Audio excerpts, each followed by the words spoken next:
जर इन्वॉल्व ना जाल्यार तुम्ही त्या पीआय कित्याक सस्पेंड केलो, ताज्या बरोबर आनी त्या अधिकाऱ्याक तुम्ही कित्याक सस्पेंड केलो, मागीर तुम्ही बोवाळ केलो आणि डीजीपीक तुम्ही ट्रान्सफर केलो, मागीर त्या डीजीपीन एक बरें इमोशनल मेसेजूय दिली.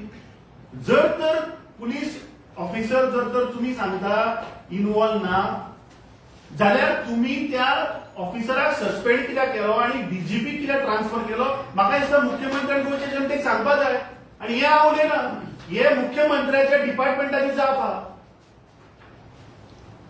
वो स्टार एलएक्यू क्वेश्चन 12A जो 23 जुलयाक घातिल्लो हे उत्तर दिला ह्या सरकारान. आता त्याच क्वेश्चनान आनी एक म्हजे पळय आमी विचारिल्ले की whether the government has given any assurance to the Agarwadekar family to repair their demolished, partly demolished house and recover the cost from the accused.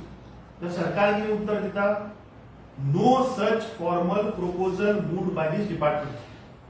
आणि आमी सगळ्या गोंयकारांनी त्या दीस राती जेन्ना मुख्यमंत्री थंय गेलो हे मुख्यमंत्र्याच्या तोंडातल्यान आमी आयकलां आणि मुख्यमंत्र्यान सांगिल्लें की सरकार ताका ते मानून दितलो, सरकार ताचे रिपेर करतलो. आता हो मुख्यमंत्र्याचे कसो विश्वास दवरपाचो, हे तो उत्तर दिता की there is no formal proposal moved by this department.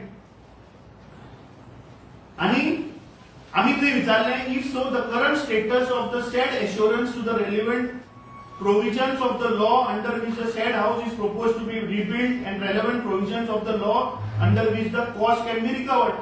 तर तो सांगता की नॉट ऍप्लिकेबल. हे मुख्यमंत्र्याची जाप आहा. सो हाच्या वयल्यान सिद्ध जाता की हे गोड बंगाल सरकार, माफिया सरकार म्हाका दिसता हातूंतल्यान एक्सपोज जाता. हांगा कांयच पडलेलें ना.